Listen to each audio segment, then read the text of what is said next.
장차 들짐승 곧 승냥이와 타조도 나를 존경할 것은 내가 광야의 물을 사막의 강들을 내어 내 백성 내가 택한 자에게 마시게 할 것임이라. 이 백성은 내가 나를 위하여 지었나 나를 찬송하게 하려 함이니라. 아멘. 사람들은 언제나 새로운 것들을 좋아합니다. 새로운 학년으로 올라가거나 새해를 맞게 되면 새로운 희망을 갖고 결단을 하게 됩니다. 지나간 세월들을 돌아보면서 아쉬움과 후회스러움을 갖기 때문이죠. 내가 왜 그때 그렇게 바보 같은 짓을 했을까?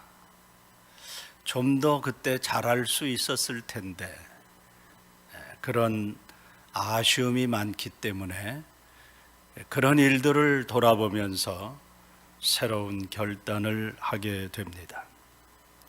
그러나 성도들에게 있어서 중요한 것은 지나간 날들이 아니라 앞으로 다가오는 날들입니다. 성도들에게 있어서 과거의 일들은 하나의 거울이 될 뿐입니다. 하나님은 늘 우리들에게 새로운 일을 행하시는 분이심을 믿으시기 바랍니다. 우리가 하나님 안에 있으면 늘 새로운 일들을 체험하게 되는 것입니다. 하나님은 이스라엘 백성들에게 새 일을 행하실 수 있는 분이십니다. 여기 새 일이라고 하는 것이 새로운 일이라고 말할 수 있습니다. 왜냐하면 하나님이 만물을 창조한 창조자요 그들의 왕이시기 때문입니다. 보라, 내가 새 일을 행하리니 이제 나타날 것이라 너희가 그것을 알지 못하느냐라고 오늘 본문에서 말씀하고 있습니다. 하나님이 이스라엘 백성들에게 새 일을 행하셨듯이 오늘 우리들을 위해서도 새 일을 행하실 수 있는 분이심을 믿으시기 바랍니다. 오늘 이 말씀은 우리가 이미 생각한 대로 이사야 선지자가 앞으로 100년이나 150년 후에 일어날 일들을 예언한 예언의 말씀입니다. 이제 장차 이스라엘을 향해 하나님께서 새 일을 행하셔서 하나님의 놀라운 뜻을 이루어 가실 것을 오늘 말씀을 통해서 우리에게 보여주고 있는 것입니다. 오늘 이 말씀을 통해서 우리 모두가 주님의 은혜를 받고자 하는 것입니다. 하나님은 우리들을 죄에서 해방시켜 주셨습니다.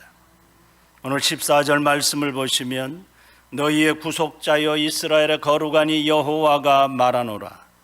너희를 위하여 내가 바벨론에 사람을 보내어 모든 갈대아 사람에게 자기들이 연락하던 배를 타고 도망하여 내려가게 하리라. 그렇게 말씀합니다.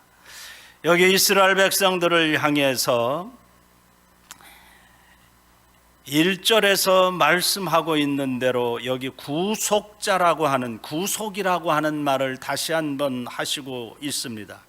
우리 이미 구속이라고 하는 말을 생각을 했는데 여기 구속자라고 하는 말은 이스라엘 백성들의 몸값을 하나님이 지불하셔서 하나님의 소유가 되었다 하는 그런 말입니다. 이 말은 다른 말로 표현하면 하나님께서 이스라엘 백성들을, 정확하게 말하면 유다 백성들이겠죠, 이스라엘 백성들을 바벨론에서 해방시켜 주겠다고 하는 말입니다. 하나님은 한 사람을 바벨론에 보내셔서 이스라엘을 해방시켜 주었습니다. 여기 한 사람을 보내겠다라고 말씀하고 있는데 이 사람을 보내어 말하는데 이 말은 대표적으로 한 사람, 바사 왕의 고레스 왕을 가리키는 말입니다. 역사적으로 바벨론은 바사, 다른 말로 표현하면 페르시아라고 말할 수 있죠. 페르시아, 바사의 고레스 왕을 통해서 바벨론 나라가 한순간에 멸망을 하게 됩니다. 그 당시 바벨론 왕은 세계를 지배하고 있었던 그런 나라였고, 바벨론 성은 난공불락의 성이었습니다. 다른 나라 군대들이 쉽게 공략할 수 없는 성입니다. 성 주변에 강 같은 인공 수로를 만들어서 군대들이 쉽게 접근할 수 없게 만들었어요. 제가 오래전에 일본의 오키나와 성을 한번 가본 적이 있는데, 그 성을 보니까 성 주변에 이 강같이 물이 흘러가게 삥 둘러서 수로를 만들었더라고요. 그러니까 그 군대들이 쉽게 이 성을 점령할 수 없었어요. 그리고 바벨론 성이 바로 그런 성입니다. 그런데 바사의 고레스 왕은 이 수로를 역이용해서 한순간에 바벨론 사람들이 방심하고 있었던 그 틈을 타서 한순간에 바벨론을 무너뜨립니다. 일순간에 바벨론이 무너졌도다. 예수 그리스도의 재림의 그 때가 가까이 왔을 때 바벨론으로 상징되는 이 세상의 어떤 그 나라들이 한순간에 무너질 것을 예언하고 있는데, 요한계시록의 그 말씀 그대로 역사적으로 이 바벨론이라고 하는 나라가 한순간에 무너지는 것을 우리가 보게 되는 것입니다. 그래서 바벨론 나라는 역사 속에서 사라지게 됩니다. 하나님은 모든 일들을 자신의 뜻대로 행하실 수 있는 분이십니다. 그래서 우리는 그 하나님을 가리켜서 전능하신 분이라고 말합니다. 그분이 하시는 일은 사람들이 생각할 수 없는 기묘한 일들입니다. 인간의 생각과 지각을 훨씬 뛰어넘는 일이라고 말합니다. 하나님은 이스라엘 백성들을 사랑하셔서 그들을 부르시고 그들을 구속하셔서 그들을 보배로운 자신의 자녀로 삼으셨다고 말씀하고 있습니다. 그럼에도 그들은 하나님의 말씀에 불순종하여 자신의 뜻대로 살아갔습니다. 하나님보다는 이 세상에 취해서 살아갔다고 말합니다. 그래서 바벨론이라고 하는 나라의 마지막으로 유다 나라가 멸망하게 되고 그들은 70년 동안 포로의 삶을 살게 되었던 것입니다. 하나님은 바벨론의 포로 생활이 70년이 채워졌을 때에 저들에게 놀라운 일들을 베푸셨던 것입니다. 저들을 바사의 고레스 왕을 세우셔서 그들을 자신의 고국으로 돌아가게 하셨습니다. 이것이 이스라엘을 향하신 세일이라고 하는 것입니다. 이스라엘 백성들을 향한 이 세일은 하나님의 놀라운 사랑의 모습이었던 것입니다. 이 일을 행하신 하나님께서 직접 말씀하시기를 나는 거룩한 이여 이스라엘의 창조자여 너희의 왕이라고 말하고 있습니다. 여기 창조라고 하는 이 창조자의 말 속에 우리가 이미 아는 대로 이 창조라고 하는 말은 무에서 유를 만들어낼 수 있는 능력이 있는 분이다, 그런 말입니다. 그래서 이 창조라고 하는 말이 창세기 1장에 나오는 말과 같은 의미의 말이에요. 아무것도 없는 상태에서 하나님께서는 모든 만물을 만들어내신 창조하신 능력자, 그래서 그분을 가리켜서 우리는 전능자라고 말하는 것입니다. 아무것도 없는 상태에서 무언가를 만들어낼 수 있는 분이 바로 하나님이신데, 그 하나님이 바사 나라를 세우시고 바사 나라를 사용하셔서 바벨론을 한순간에 무너뜨리게 하시고 바세 왕의 고레스 왕의 칙령에 의해서 이스라엘 백성들이 70년 만에 고국으로 돌아가게 하신 것입니다. 이 일을 마치 이 이사야 43장의 비유에서 이전 일을 말하면서 이야기하기를 이것은 애굽 땅에서 430년 동안 종살이하던 애굽 사람들을 모세의 인도하에 애굽에서 구원받은 사건에 빗대어서 말하고 있는 것입니다. 하나님이 애굽 땅에서 이스라엘 백성들을 구원한 것도 놀라운 일인데 그보다도 더 놀라운 일을 행하시는데 그것이 바벨론에서 이스라엘 백성들을 구원해내신 일이다. 그것을 오늘 본문이 세리라고 표현하고 있는 것입니다. 우리가 하나님이 행하신 이 새 일을 볼 때 놀라울 뿐이라는 것입니다. 하나님은 오늘 우리들의 삶 속에서도 새 일을 행하시는 창조주이심을 믿으시기 바랍니다. 그분은 아무것도 없는 무의 상태에서 유를 창조하실 수 있는 전능자이십니다. 그 하나님이 우리의 구속자가 되어서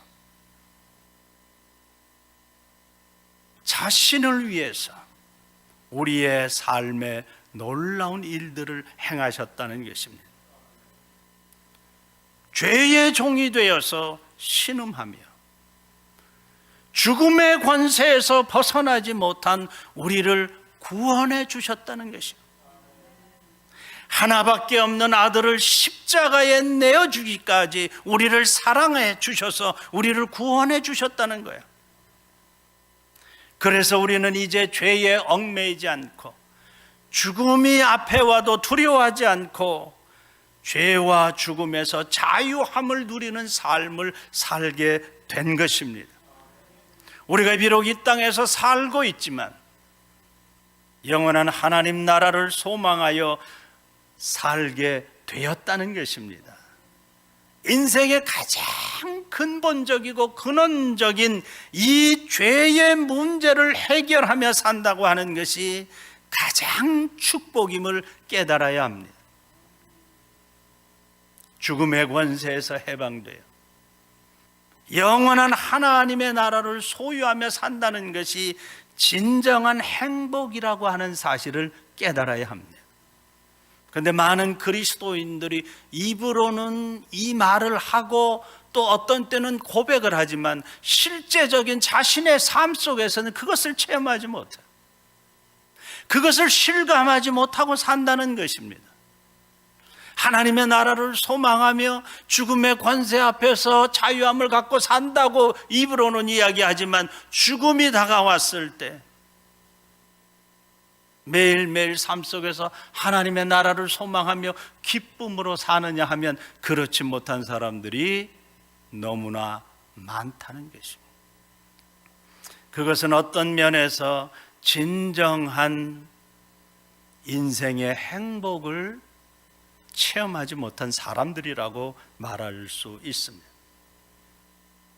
하나님이 예수 그리스도를 우리에게 보내주셔서 예수 그리스도 안에서 우리가 죄에서 진정한 자유함을 얻고 죽음에서 진정한 해방감을 느끼고 하나님 나라를 우리가 소망하며 기쁨 가운데 살아가게 하셨다는 것이 우리들에게는 하나님의 큰 사랑의 손길임을 깨달아야 될 줄로 믿습니다. 이 세상에서 진정한 자유함을 가지고 살아갈 수 있게 하신 이 주님에 대해서 우리는 찬양할 수밖에 없는 것입니다. 매일 여러분의 삶 속에서 새 일을 행하시는 이 주님을 높이고 찬양할 수 있기를 축복합니다. 하나님은 우리들의 삶에 새로운 길과 환경을 조성해 주시는 분이십니다. 18절 19절 말씀을 보십시오. 보라, 내가 새 일을 행하리니 이제 나타날 것이라. 너희가 그것을 알지 못하겠느냐? 반드시 내가 광야의 길을 사막의 강을 내리니 장차 들짐승 곧 승냥이와 타조도 나를 존경할 것은 내가 광야의 물을 사막의 강들을 내어 내 백성 내가 택한 자에게 마시게 할 것임이라. 여러분, 이 말씀 믿습니까? 하나님은 이스라엘 백성들에게 척박한 땅에 새로운 길과 환경을 조성해 주셨다는 것입니다. 이스라엘 백성들이 고국으로 돌아가는 길에는 광야도 있고 사막도 통과해야 합니다. 광야와 사막을 지나가는 길은 저들에게 있어서는 위험한 길입니다. 다시 말하면 죽을 수밖에 없는 환경을 통과해야 한다는 것입니다. 여러분들이 광야나 사막 지대에 가신 분들은 알 것입니다. 저는 몇 번 사막 지대에 가봤는데 그것은 물이 거의 없는 지역이에요. 얼마나 뜨거운 태양빛이 비치는 곳인지 몰라요. 길이 없는 곳이에요. 그런데 하나님은 이스라엘 백성들에게 그 사막에 길을 내고 강을 내어서 저들이 평안하게 고국으로 돌아가게 하시겠다는 것이에요. 척박하고 위태한 환경의 삶을 옥토와 같은 삶으로 바꾸어 주시겠다는 것이에요. 물 없는 사막에서 물 걱정하지 않고 풍성한 물을 마시겠다고 하는 거예요. 강을 만들어낸다. 내 백성 내가 택한 자에게 마시게 할 것이라. 마시게 할 것이라. 오늘 특별히 이 물은 이스라엘 백성들만 마신 것이 아니라 그곳에 사는 짐승들까지도 그 강에 와서 물을 마시고 하나님께 감사하는, 찬양하는 마음을 갖고 있는 것을 우리에게 보여주고 있습니다. 그러니까 이 일은 애굽에서 이스라엘 백성들을 구원했던 일보다 더 큰 새로운 일이라는 거예요. 너희는 그래서 이전 일을 기억하지 말고 생각하지도 말라. 너희가 생각할 것은 이제 너희들의 삶 속에 역사하실 하나님의 새로운 일을 기대하며 나아가라는 것입니다. 하나님이 저들과 함께 해 주시겠다는 말씀이죠. 주님은 우리들의 삶에서도 얼마든지 새로운 일들을 행하실 수 있는 분이심을 믿으시기 바랍니다. 막혀있고 절망적인 환경 속에서 길을 내실 수 있고 그 환경을 풀어줄 수 있는 분이십니다. 주님은 전능하시기 때문에 마음만 먹으면 사람의 생각과 지각을 훨씬 초월하는 일들을 행하실 수 있는 분이십니다. 주님이 우리들의 막혀있는 환경에 오셔서 만져주시면 새로운 환경들이 열리게 될 것입니다.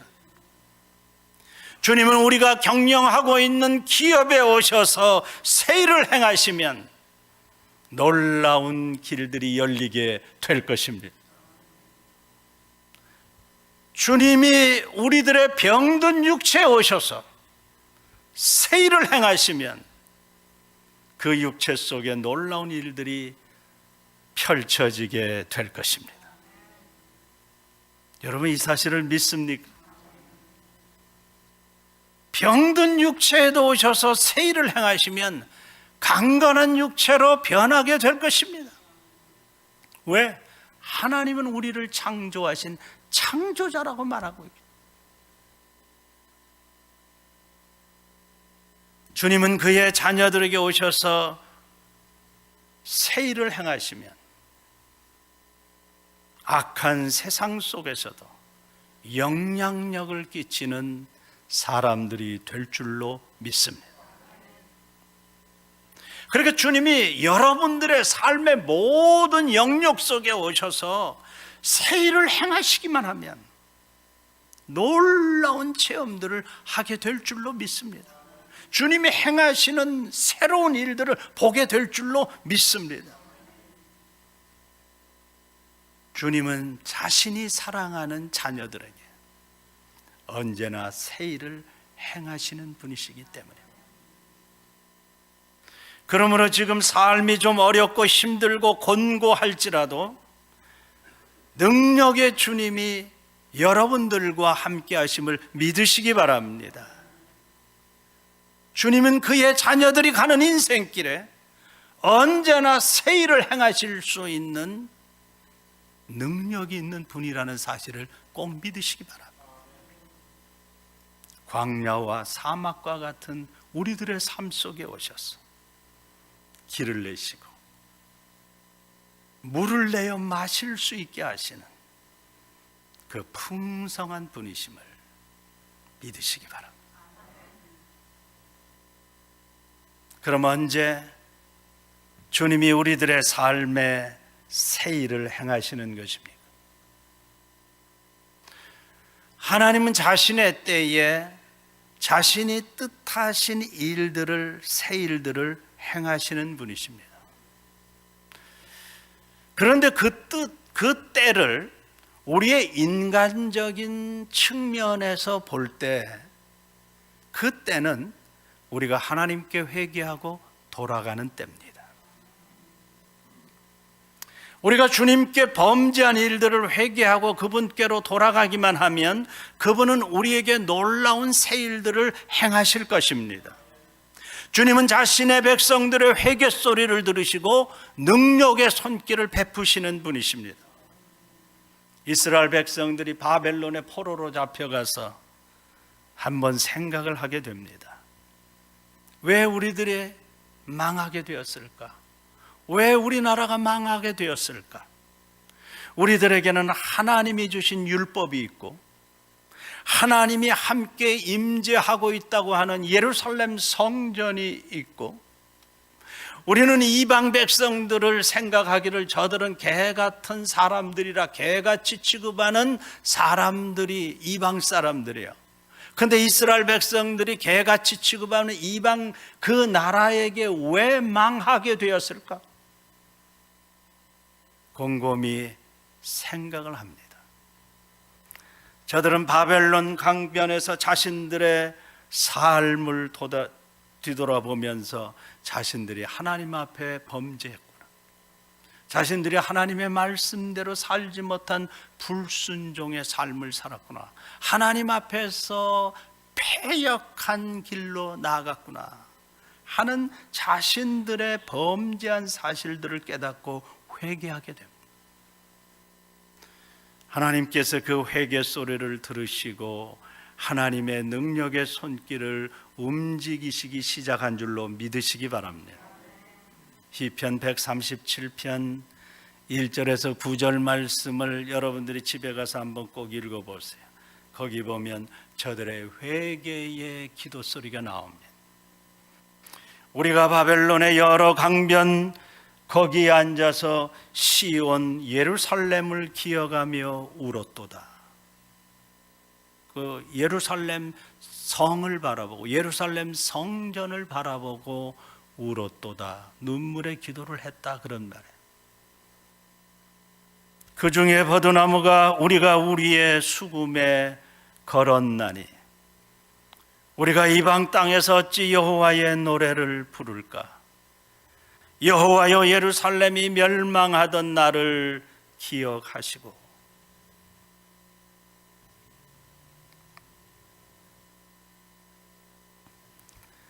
그들은 바벨론의 여러 그 강가에 앉아서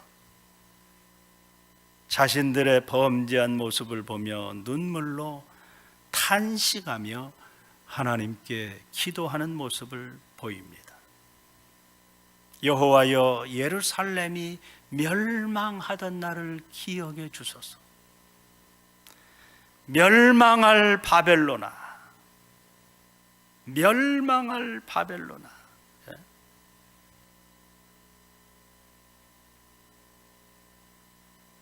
우리에게 행한 대로 내게 갚는 자가 복이 있으리로다.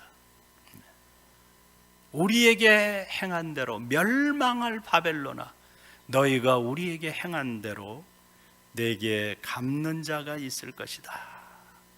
그 갚는 자가 복이 있을 것이다.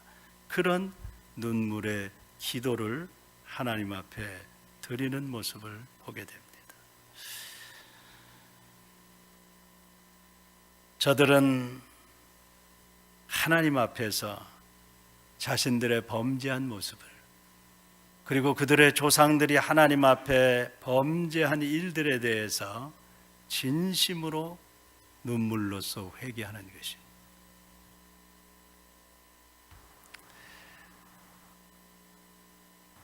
자, 우리가 이런 모습을 보면 우리가 하나님 앞에서 진심으로 회개한다고 하는 것이 얼마나 하나님의 놀라운 능력의 손길을 체험할 수 있는 길인가 하는 것을 깨달아야 돼요. 우리가 지금 고통당하는 시간에 우리가 고난당하고 있는 그 시간이 주님의 손길을 체험할 수 있는 기회가 된다는 사실을 알아야 돼요. 근데 많은 사람들이 삶에 고난과 고통이 오면 사람들을 원망하죠. 저 사람 때문에 내가 지금 손해를 보고 저 사람 때문에 내가 지금 상처를 받아서 이렇게 마음의 고통을 한다, 그렇게 얘기를 하죠. 하나님이 나를 사랑해 주시지 않아서 나에게 이런 고난과 시련을 갖게 된다, 하나님을 원망하게 하기가 쉽죠. 그런데 그것은 미련한 사람들이 하는 생각이에요. 하나님이 나에게 주신 어떤 고난의 시간들이 정말 하나님을 만날 수 있는 시간이고 하나님의 능력의 손길을 내가 체험할 수 있는 아주 절호의 기회라고 하는 사실을 깨달으면 그 고난과 고통이 쉽게 지나갑니다. 그리고 그 고난과 고통 앞에서도 감사가 나올 수 있습니다.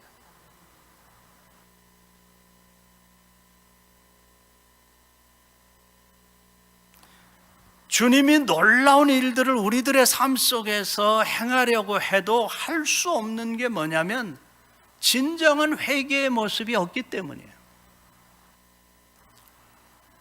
정말 가슴을 치고 눈물을 쏟아내는 진정한 회개가 우리에게 있느냐 없느냐는 굉장히 중요해요.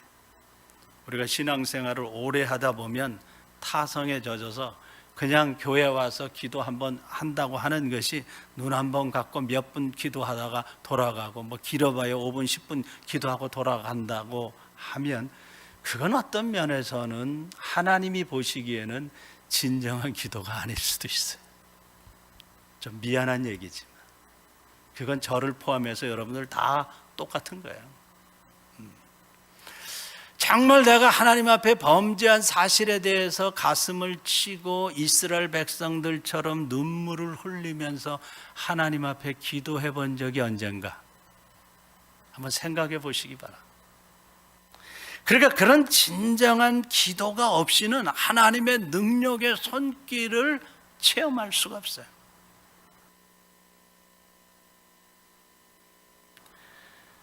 사람이 마지막 그 어떤 삶의 이런 코너에 몰리면, 다른 말로 표현하면 죽을 수밖에 없는 환경에 처하면 두 종류의 부류의 사람들로 나타납니다.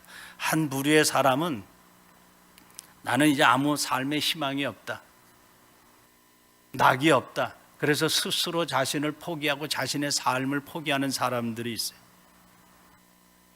그래서 어떤 사람들은 극단적인 선택을 하게 되죠. 이게 세상 사람들의 모습이에요.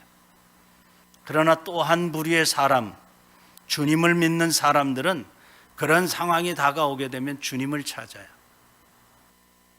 그리고 회개해요. 이게 성도들의 모습이에요. 주님을 믿는 사람들의 진정한 모습이에요. 그런 사람들에게 소망이 있어요. 그때 그 눈물을 보시고, 회개의 눈물을 보시고 주님의 놀라운 손길을 베푸시는 거예요. 새 일을 그 사람의 삶 속에 행하시는 거예요. 그래서 우리가 고난받을 때에 회개하고 나아가면 전화위복의 기회가 되는 줄로 믿으시기 바랍니다. 슬픔이 변하여 기쁨이 되는 줄로 믿으시기 바랍니다. 화가 변하여 복이 되는 줄로 믿으시기 바랍니다. 무에서 유를 창조하실 수 있는 하나님의 그 능력의 손길을 체험하게 될 줄로 믿으시기 바랍니다. 이런 경험들, 이런 간증들을 하라고 하면 수많은 사람들이 이미 다 체험하고 얼마든지 할 수 있는 거예요. 과거에 우리의 삶에 역사하셨던 그 하나님을 우리가 잘 생각해 보기만 해도 알 수 있는 거예요. 주님이 우리들에게 보낸 말씀을 우리가 깨닫고 회개하기만 하면 우리들의 삶에 새 일을 행하시는 주님을 체험하게 될 줄로 믿습니다. 여러분들의 삶의 새로운 길과 환경을 열어주시는 주님을 체험할 수 있기를 축복합니다. 그럼 주님이 왜 우리들에게 새 일을 행하시는 것입니까? 21절의 말씀에 보면 이 백성은 나를 위하여 지었나니 나를 찬송하게 하려 함이라. 하나님은 이스라엘 백성들을 통해서 찬송받기를 원하셨어요. 그래서 그들을 지으시고 자기의 소유로 삼으신 거예요. 주님은 우리들을 통해서도 구속받은 하나님의 자녀들을 통해서 영원히 찬송받기를 원하십니다. 사람이 주님을 위해서 찬송할 수 있는 것은 그 심령 속에 기쁨이 있을 때 저절로 나오는 거예요. 감격이 있을 때 저절로 나오는 거예요. 심령이 기쁘고 즐겁고 주님 때문에 감격이 있는데 찬송이 안 나올 수가 없죠. 안 나온다고 하면 그건 비정상이에요. 우리들의 삶의 새 일을 행하시는 주님의 손길을 체험하는데 찬송이 안 나올 수가 없잖아요. 이제 나는 다 죽었거나 생각하는 그 순간에 주님이 오셔서 새 일을 행하시는 그 손길을 체험한다면 왜 감격하지 않겠어요? 왜 찬송하지 않겠어요? 왜 예배하지 않겠어요? 이스라엘 백성들이 홍해바다에서 구원받아 가나안 땅을 향해서 나아가는 그 길에 왜 주님의 구원의 손길을 보며 찬송하지 않을 수 없겠어요? 그들은 찬송할 수밖에 없는 거예요. 홍해 바다가 앞에 가로막혀 있는데 길이 없는데 그 바다에 길을 내어서 홍해 바다를 육지와 같이 건너게 하신 그 하나님의 손길을 자신들의 눈으로 자신들의 귀로 똑똑히 보고 들었는데 왜 감격하며 찬송하지 않을 수 없겠어요?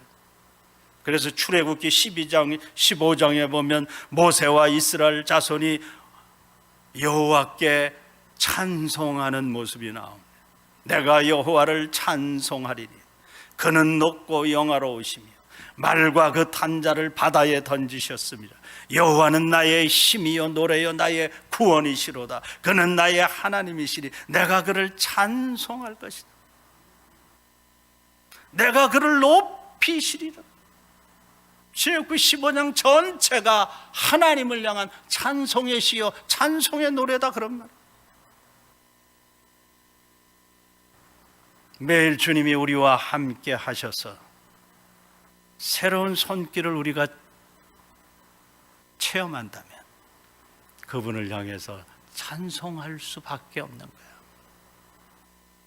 여러분의 입에서 매일 찬송이 나옵니까? 여러분의 심령 속에서 주님을 향한 찬송이 나옵니까? 여러분의 마음 속에서 나는 오늘도 예배 드리고 싶은 마음이 너무너무 넘쳐서 정말 감격스럽다, 그런 예배의 마음이 나옵니까?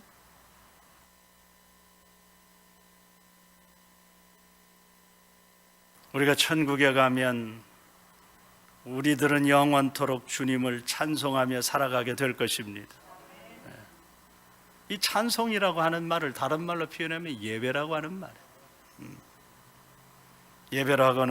예배라고 하는 의미 속에 우리가 쉽게 생각해서 우리가 드리는 찬송, 기도, 헌금, 봉사 모든 것들이 다 있죠.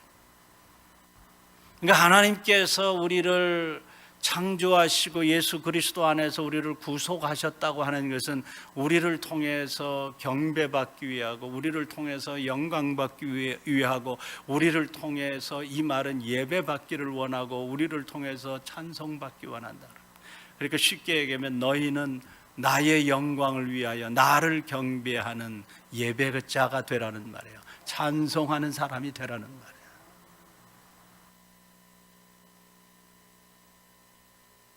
이 말은 장차 예수 그리스도가 오셔서 하나님의 나라가 완성될 때에 구원받은 모든 유대인들과 이방인들이 함께 찬송하며 경배할 것을 우리에게 보여주는 말이기도 합니다. 특별히 20절의 승냥이와 타조로 표현된 이 짐승은 상징적으로 이방인을 가리키는 말이기도 합니다. 예수 그리스도가 다시 오시는 그날 택함 받은 유대인이나 이방인이 함께 하나님의 나라에서 예수 그리스도가 오시는 그날 완전한 완성된 하나님의 나라가 이루어질 것인데, 그때 그 나라에서 영원토록 주님을 찬송하며 경배하게 될 것이라는 말입니다. 그러므로 주님은 우리들에게 행하시는 이 세일은 죄와 사망의 권세에서 사로잡혀서 죽어가는 자들을 구원하셔서 그리스도가 다시 재림하시는 그날 완성된 하나님의 나라에서 함께 영원히 즐거워하며 기쁘며 누리게 될 복된 삶을 우리에게 예표하는 말씀입니다. 요한계시록 21장 1절 이하에 보면 거기 완성된 새 하나님의 나라를 이렇게 묘사하고 있습니다. 또 내가 새 하늘과 새 땅을 보니 처음 하늘과 처음 땅이 없어졌고 바다도 다시 있지 않더라. 또 내가 보니 거룩한 성 새 예루살렘이 하나님께로부터 하늘에서 내려오니 그 준비한 것이 신부가 남편을 위하여 단장한 것 같더라. 6절 말씀에 또 내가 말씀하시되 이루었도다. 나는 알페와 오메가요 처음과 마지막이라. 내가 생명수 샘물을 목마른 자에게 값없이 주겠다. 여기 내가 생명수 샘물을 목마른 자에게 값없이 주겠다. 물이 없는 사막에서 물을 내어서 그 물을 자기의 백성들에게 마시게 할 것이다. 자기의 백성에게 마시게 할 뿐만 아니라 모든 피조된 짐승 세계까지도 그 물을 마시면서 하나님을 찬양하게 될 것이다. 그렇게 말. 그래서 예수 그리스도가 재림하시는 그날 사람을 포함한 모든 만물이 죄악 속에서 탄식하다가 그 주님 때문에 그 모든 죄의 권세에서 벗어나 주님이 주시는 영원한 생명수 그 물을 마시면서 그 주님께 감사하며 찬양할 것을 우리에게 보여주고 있어요. 그것이 바로 요한계시록 21장에서 말씀하시고 있는 영원한 그 하나님 나라에서 주님이 주시는 그 영원한 생명수 물을 마시며 유대인이나 이방인이나 택함 받고 구원받은 모든 백성들이 함께 모여 그 주님을 영원토록 찬송하는 영원한 삶을 누리게 될 줄로 믿습니다. 이런 삶을 누리는 것이 성도들의 최고의 소망인 것입니다. 오늘 우리들은 이 땅에서 살고 있지만 그 삶을 조금 맛보면서 살아가고 있는 것입니다. 그런데 왜 근심하십니까? 왜 두려워하십니까? 왜 마음속에 분노하십니까? 왜 마음속에 짜증을 가지고 인생을 살아갑니까? 우리는 소망을 가지고 살아갈 사람, 우리 하나님이 하시는 기대를 가지고 살아갈 사람, 주님은 우리의 구속자가 되십니다. 주님은 우리들을 값을 치르고 죄에서 건져내어 자신의 소유로 만드셨습니다. 그리고 주님은 우리들의 삶에 놀라운 새 일을 행하셔서 기쁘고 즐거운 만족한 삶을 살게 하실 것입니다. 주님이 우리들 안에 있는데 무엇이 두려우십니까? 무엇이 근심스러웁니까? 이 주님의 말씀을 믿으십시오. 주님이 여러분들의 삶에 놀라운 새 일을 행하실 것을 기대하면서 그분을 찬송하며 예배하며 나아갈 수 있는 믿음의 사람들이 되시기를 축복합니다. 기도하겠습니다.